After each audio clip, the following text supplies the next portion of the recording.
Hi everybody, thanks for joining me for this, the second edition of The Average Video Gamer. Today we're going to be taking a look at Chip 'n Dale Rescue Rangers. Chip 'n Dale Rescue Rangers was a Disney cartoon that aired in the late 80s and early 90s as part of the Disney Afternoon block. There was a rotating cavalcade of shows that went through that. I myself was actually just a little too young to watch this. It wasn't something that I got into. I know very, very little because I think my siblings were watching it at some point. This was a show that, like many other Disney shows, took some existing characters, their own in fact, and then did some reimagining. So Chip was redesigned to be more in line with Indiana Jones, hence the fedora and jacket, and Dale was reimagined to be more in line with Magnum P.I. At least those were the inspiration for their costumes and maybe some of their other traits. Then you had a few other members of the team. Over 65 episodes, like many Disney shows went, they would go on so many different types of adventures and, just as little critters try to save the day. This game actually holds a special place in my heart because when I first got my Nintendo all those years ago, this was the first video game I actually beat for it. It may have even been the very first video game that I actually won. So it means a lot to me, and that's why I'm going to be looking at it. This game was actually part of what was later called a series called the Disney Afternoon Collection. There were 6 games for the Nintendo that were re-released in 2017 because between all of them, they were all aired originally in their cartoon form on the Disney Afternoon block. This included Chip 'n Dale 1 and 2. The second one was actually very, very late in the game. The Super Nintendo had already been around for years by the time that one came out, but this one came out much earlier. Then there was Darkwing Duck, there was Tailspin, and of course there was DuckTales 1 and 2. Again, 2 was released later and didn't gain as much popularity, but the first DuckTales actually got a full remaster, with the original voice actors, no doubt. This game, however, is a pretty simple platformer, like many other games. Takes a little bit from the TV show, and we'll take a look at it in a new form. And today's Rom Hack is called Girl Team to the Rescue. Like my Paperboy episode, this is mostly a palette swap once again, but there is some updated story to accommodate it. So like in the original, you play as Chip or Dale. You choose when you're one player. You can choose to play as either Gadget, who to anybody who's familiar with Rescue Rangers should know her as the mechanic and technical support of the Rescue Rangers, or you can play as Foxglove. And who's Foxglove? Well, I did have to look it up. She was apparently a bat who was a very popular character despite being in only one of the 65 episodes of Rescue Rangers. I don't really know much about her beyond that. Apparently in the follow-up comic book, she did appear again and got some more popularity. So, since really all I know anything about is Gadget, I'm going to be sticking with Gadget today. And it's story time. Okay, gang, we have a new assignment. Looks like Tammy's sister Bink has lost her favorite toy. This is a job for the Rescue Rangers. Me and Foxy will try to find it. I'm sure the toy is somewhere around. We'll definitely detect it. Good idea, Gadget. That's the spirit, Dale. And I will cover your back. Monty, why don't you and Zipper track down one of those strange mechanical dogs we've been seeing in the park lately? Mechanical dogs? Piece of cake, Chip. We'll get right on. You can depend on us. As we start off, you'll notice that the buttons are mapped to the pretty standard basics. A is jump, and B is action. Action in this game is mostly entirely throwing objects. Throw an object, you have to pick it up first, and to pick it up, you have to be pressing the directional button, left or right, that would move you into it, and then hit B. You'll pick it up, and then B again will throw it. You can also throw it in other directions by pressing up before you throw, or you can hold down and it'll throw it closer to the ground, and things like that. There are 2 main collectibles that you may have noticed we've picked up so far. There are flowers. Picking up 100 flowers gives you a chance to get an extra life. Picking up 10 stars automatically grants you an extra life. This item box has procured Zipper for us, the smallest but possibly mightiest member of the Rescue Rangers. As long as this theme music is going, you are in fact invincible. And here in this box, you will notice the last type of collectible in the game beyond flowers and stars. This is an acorn. There are 2 types of acorns in this game. These don't grant you extra lives or anything like that, but they do refill your health meter. As you see in the top left corner, you have 3 hearts at the start of any level. Taking hits automatically costs you 1 heart. There are 2 types of acorns. Those that are flashing, which is not this type, will refill you to full health. A non-flashing one like this variety will only give you 1 heart back. Since I already have full health, you won't see anything happen.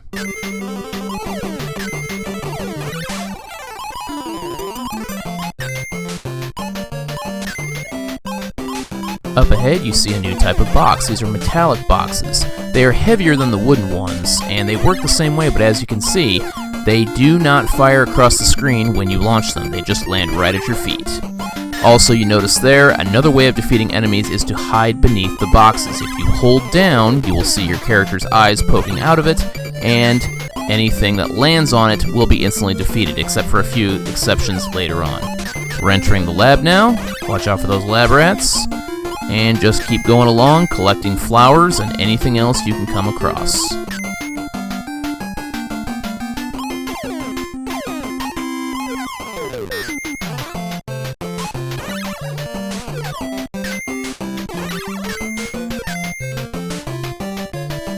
We enter this hole where we can summon Monterey Jack to help us out. He doesn't really do much else in this game. Hello, we have a mistake here, don't we? It seems that in this Rom Hack, anytime you get into the boss fight, which is at the end of most levels, Gadget will transform back into Chip, and if you were playing as Foxglove, would transform back into Dale. My guess is when this Rom Hack was made, there was a coding difference between sprites for the main level and boss fights, and consequently, it only got changed up for the levels themselves. So anytime you enter a boss fight, you're going to see Gadget transform into Chip. But enough about that, let's take a look at how bosses work. You'll notice at the bottom, you're given a red ball. All boss fights will include this. All you got to do is pick it up and fire at the boss's weak point 5 times. If the ball, which will ricochet always back from wherever you fire it, if you can be in a position to catch it, you can hold B and you will be able to pick up the ball instantly instead of having to run into it and pick it up like you would any other way.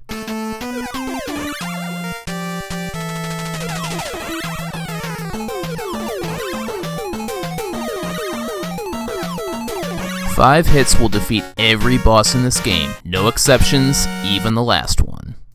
After each level, you get the bonus stage, which is just boxes that have hidden items. I always suggest going across the top. Back to story. Ha ha ha, I tricked you, Rescue Rangers. The toy was just a clever trap to lure you here. I've already caught your precious Bink. You'll have to take her from my casino if you really want her back. This will keep you busy for a while. It is nice that in this ROM hack the story is updated to accommodate the different characters. But not much has overall changed. In the original story, it was a neighbor's kitten that was missing, and at this point, Fat Cat came out to reveal that the whole thing was a ruse to kidnap Gadget. I don't think he ever really reveals what he kidnapped Gadget for, but at any rate, we're going on. We're at stage select screen now, and as you can see, you have 2 paths you can take. You can go to A, or you can go to B. You can also see that if you go to A, you'll have to go to C to get to D, or you can always backtrack. There is nothing that says you can't go backwards. You just can't revisit a previous stage that you've already completed. There is a path that is better, but as this is my video, I'm going to be going for completion, so we're going to start by going to A. And A looks like it's a level in the woods, so we start off by collecting acorns when it's impossible to have even taken a hit yet. Alrighty. So main enemies look to be like caterpillars climbing throughout the trees. And we have our usual collectibles, so make sure you're searching under boxes if you're into that sort of thing, or if you just want to ensure that you have a proper amount of lives. Watch out going up these trees though, as you see these ninja flying squirrels coming out. This would be a good opportunity to use the hide under the box mechanic. Otherwise that happens. So make sure you're doing short jumps going up these things, not very high jumps, because there's just too many enemies, both squirrels and caterpillars, to run into. Also watch for them falling off of branches. Well, that was a short level, and we're already at the boss, which is an owl. We'll use the same mechanics as before. Throw the red ball 5 times at the boss. Sometimes the boss will drop down and you can just throw forward instead of upwards. Remember again, for the bonus stage, always go across the top. The top middle box often has an extra life, or at least you have a star. Okay guys, I rigged up this wireless phone and I also sent a carrier pigeon with a tiny battery-free spy cam so we can take a look on what's ahead. Forewarned is forearmed, is it not? Uh-oh. There are some water pumps in Zone B that we'll need to shut off. Zipper, we'll probably need your support in Zone C. Wait us there. Let I go. I think somebody needs to proofread. Okay, let's go in order. We'll go to Zone B. I guess this acorn makes a little more sense since you could have gotten hit by those rats at the beginning, but you probably would have scrolled it off screen by then. At any rate, we're starting off fine as we go through what looks like to be some sort of bar. You may also notice as you pick up an apple, your character will start to sweat and can't jump as high. It'll be half jumps. Why bring this up? Well, there actually is something to address that later on. I want to point out here that at any time you can hit select, and that will bring up your status screen. If you're ever wondering how close you are to an extra life, this screen will always pause the game and show you how many flowers, stars, and extra lives you have at any given moment.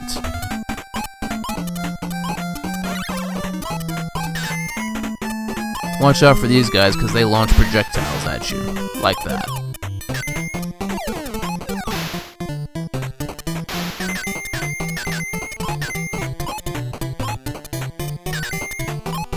As we warned, apparently ourselves, 3 hops on these faucets will shut them off. You can also hide beneath the box 3 times if you were holding one. And as you can see, we must have collected 100 flowers because an extra life opportunity in the form of a floating star just came at us. Collecting it, we got 1 up. And I didn't show this, but another opportunity to turn off the faucets, at least the ones on ground level, is you can just walk onto the spigot and then walk back off.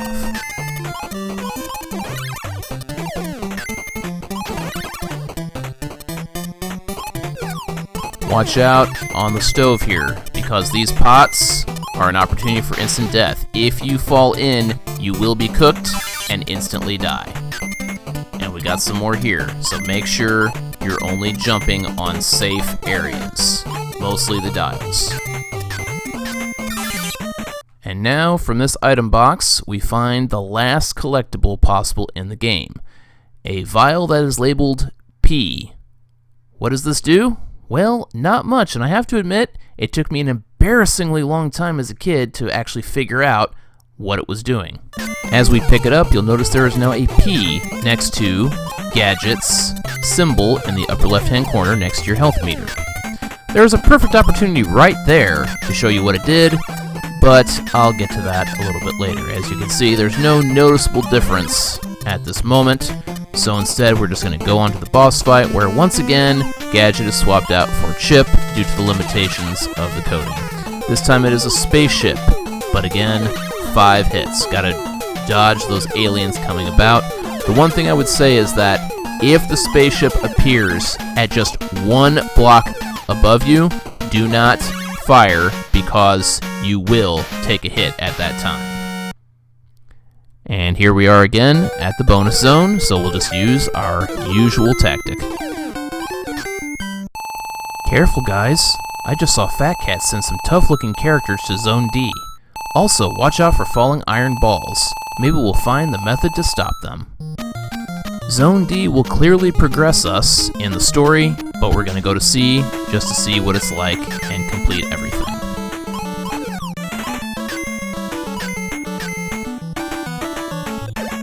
Now we encounter the first enemy that actually takes 2 hits to be defeated. So don't move on after striking them thinking that you're good to go. watch out for them. And they're also constantly firing projectiles at you. A lot of times they can just be ignored, or if you're on the wrong level, just hit down an A and you'll drop down below them.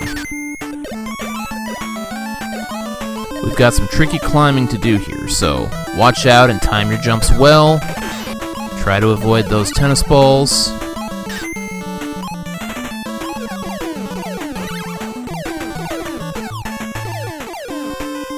Make sure you're hitting these birds as soon as you can, otherwise they will drop bombs on you.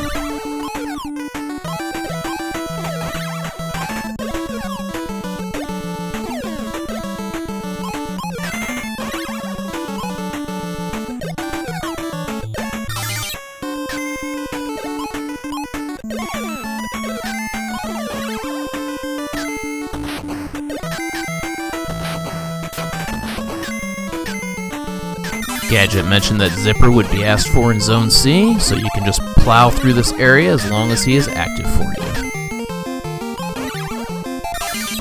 Now that we uncover another P vial, we address one of the strange things about this game and the way its levels are structured. If you haven't figured it out by now, there really was no point to going to Stage A.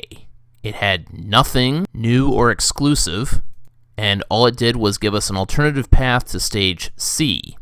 We could have just gone to B and then gone straight to D. Stage C at least has something, even if it's the remotest of power-ups for you, is another P vial. So if you're playing two-player and you want both your players to get that power-up, which I still haven't even told you what it does yet, I'm getting to that later, then you could at least do that. But seeing as how there is another opportunity for a P vial later on, and it doesn't do much, well, to be honest, you're better off just doing Stage 0, going straight to B, and then skipping these next two stages that we saw and going straight to D.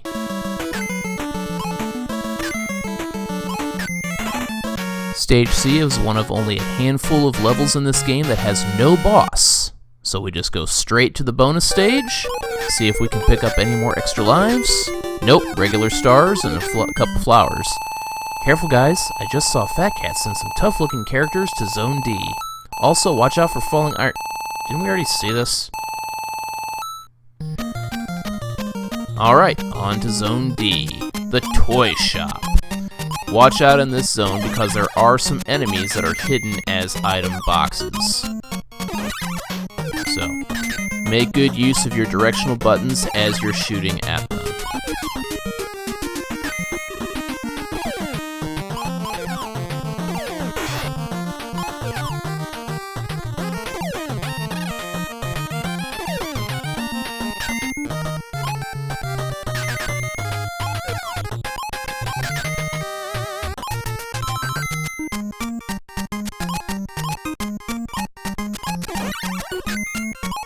Jack-in-the-boxes will naturally keep coming up and down and poking out, so make sure you knock them away.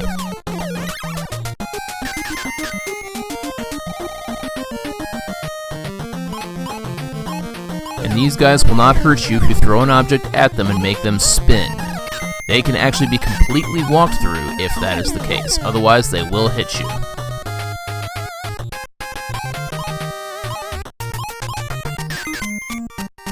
This area can get tricky because you have the rabbits that are pulling up the carpet on you, and also you encounter another enemy that actually takes 2 hits to be defeated, except in rare cases where sometimes when they scroll on the screen, they will take only 1 hit.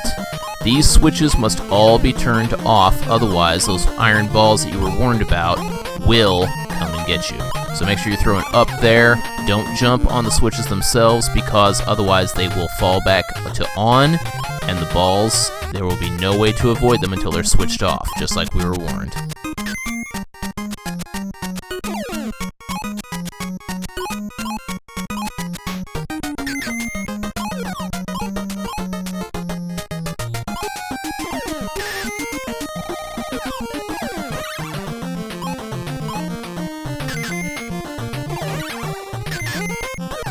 And there you note what the P that I promised you I'd tell you about does next to your name. All it does is give you back your full jumping height when holding an apple or anything else that is super heavy. Yes, nothing else happens for that. we come to another boss fight. I used to think sometimes this only took 3 times to hit, because if it's out far enough, you can actually get 2 hits out of 1 throw. So, just watch out for the projectiles it throws above, and make sure you're aiming for the midsection. We need to get across the water in Zone E. I'd better take my boat with me. Let's watch our step in Zone F, by the way. Once again, we come to a fork in the path, and there's absolutely no point to going to Zone E, so let's go to Zone E just to see what it's like. Another foliage-based level, this time with a little bit of civilization attached in the form of this fence. But we can get some collectibles, so seeing as how we already have all of our P, and I don't think there's even one here anyway. Oh, speaking of, that's the only other object in the game that hinders your jump. The nice thing about apples and that 1 log is that when you throw them, they will keep going. So unlike, as you can see, when boxes are thrown at an enemy, they are expended. They immediately bounce back and can't be used again. But an apple or a log will keep going and hitting anything beyond it as well. Not really all that useful given their rarity, to be perfectly honest. And you have to clear out that trick toy box above you if you want to get that extra life. If you're holding anything, then you can't get into the boat that Gadget mentioned.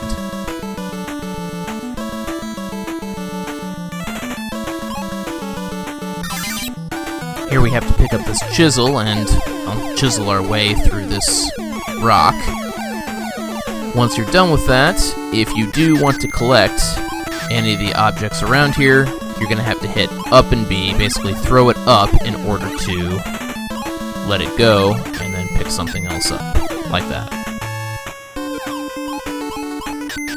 This area will get tricky between the quicksand, the enemies at the bottom, and the descending enemies that you are about to see. There they are. So make sure you're being very careful going through that area. Extra life, at least, gets you through it. And then we come to boss. Very similar to the owl, except underwater. This fish, watch out for projectiles, and as usual, throw 5 times as the sprite changes to... Oh! Well, good timing to get hit, eh? Another bonus area. We're really never going to deviate from our path for these. Keep an eye open for pipes in Zone F. They change size. Good idea. I'm sure we need to go all the way through Zone E to figure that out. This time, iron balls can't be shut off. You're just going to have to time your jumps appropriately.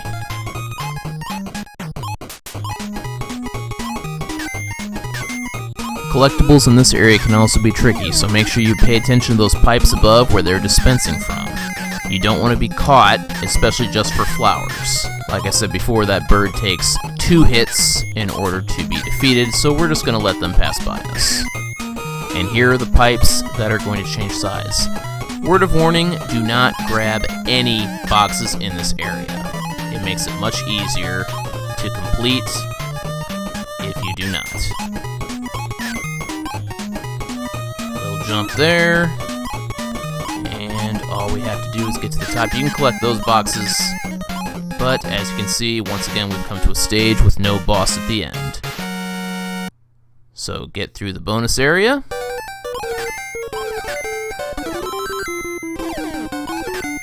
Good work, team. We're almost at the casino, which, as we know, is Fat Cat's base of operation, and we will now fight lizard people.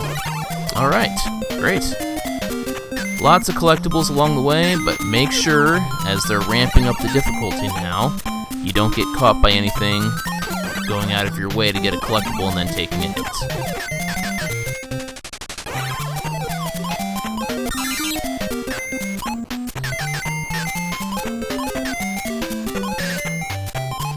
I have to admit, I'm not a gambler, so I don't really know what these things are supposed to be up here, but all I know is you can stand on them to collect those flowers. Just make sure you get as much as you can from the top before you fall down, and keep going. There's that other P vial, which I mentioned before, would show up again. And I haven't even seen any apples lately, so I'm guessing that Zone C was even more useless than I originally envisioned. You'll need to stack a couple of metallic blocks if you want to get on top and get more flowers and other collectibles. Watch out for those descending bugs while you're doing it.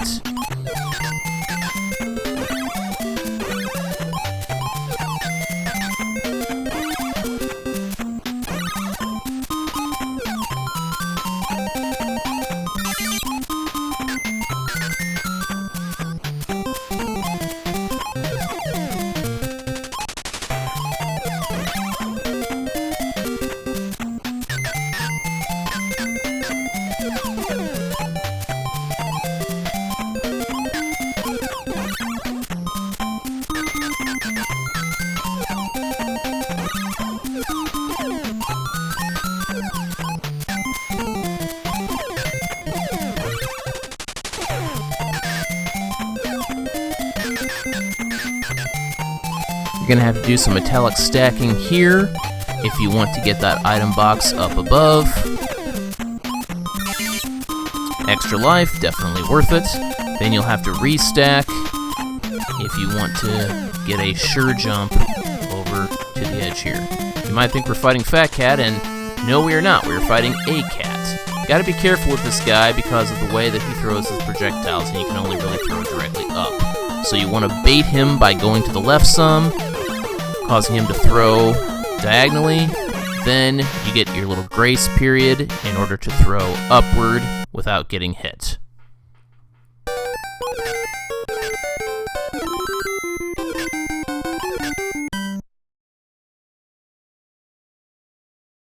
We save Binky. Unfortunately, Fat Cat ran off, but we can chase him with my rocket. Wait, we had a rocket this whole time? Why don't we just use that to go straight to the casino? Logic, where art thou? Okay, we see now we have a straight shot to the end of the game, just 3 levels left, starting with H. Here we encounter a new type of enemy, these crabs that will launch bubbles at you, so make sure you're not right above or anywhere below them when they're getting ready to launch.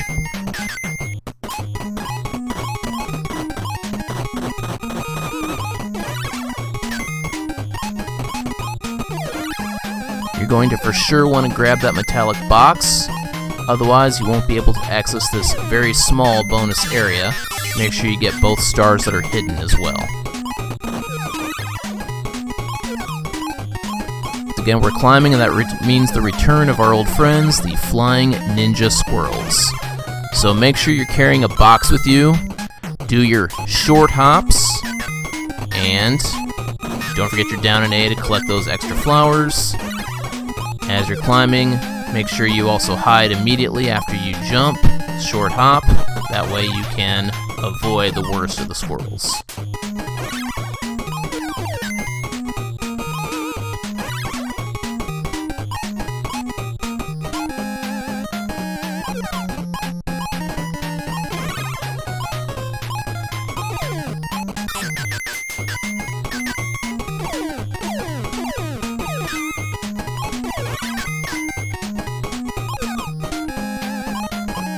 A lot of collectibles here, but watch out for those projectile spewers.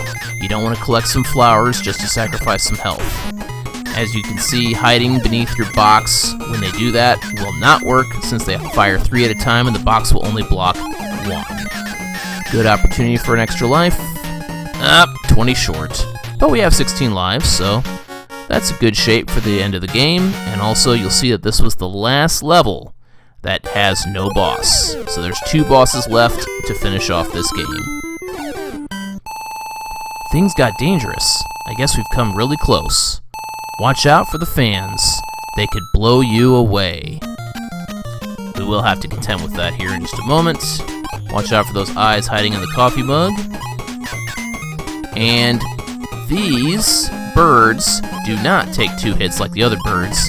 They instead will spit boxes back at you if you fire into their mouth. So you're going to have to do down and B in order to fire at their legs.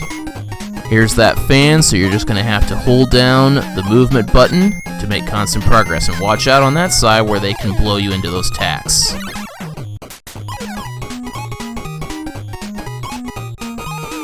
There's that extra life, and you have to be careful with your jumping here so that when you do fire, you're aiming again at the legs. Hit the mouth the first time and it spit it right back at me.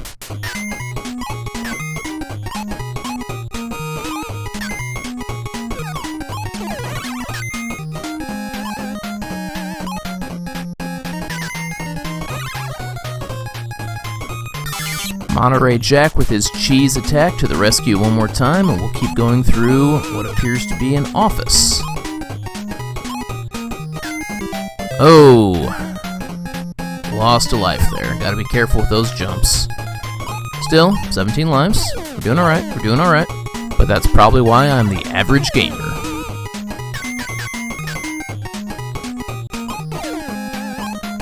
And this will be the final appearance of Zipper in the game.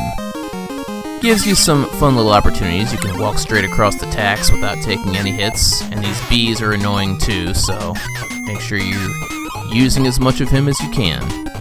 We come now to the centipede. Gotta be careful with this guy because when you hit him, he will disassemble, so you've gotta find the right safe area, which I find is best on the right side. Not quite all the way at the edge. A few clicks away. 5 hits, of course. Does him in. And we get to our last bonus zone of the game. So load up, because we're in for the final fight. We've reached Fat Cat's home base. Now get 'em, Rescue Rangers. Zone J will be the end of the game.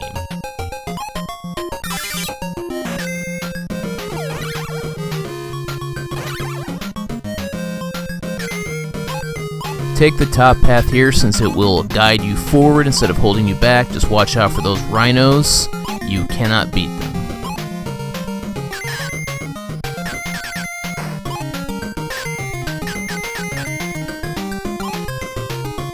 And this is the final checkpoint before the boss. So any death from here on out. Those weasels firing plungers take 2 hits unless they can walk onto you. But even then you gotta be careful because they can fire a plunger at you and make your box disappear. This hidden star here I never get, and that was why. It's too easy to take a hit afterwards. Watch out for these lizards throwing projectiles at you. Since I'm down to 1 hit, you definitely don't want to take an additional one.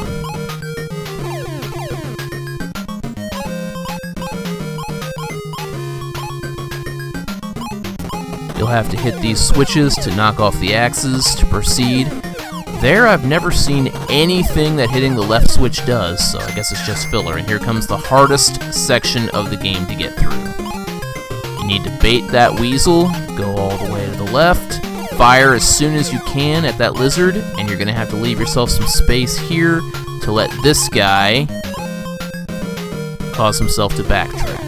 Final section before Fat Cat. Stay on the bottom first, then jump. Got a couple lizards. Remember, fire as soon as you can so they don't hit you. Inch your way out so that lizard doesn't fire at you, and now it's time for Fat Cat. Since we only have 1 hit, I'm just gonna take 1, and then we'll restart.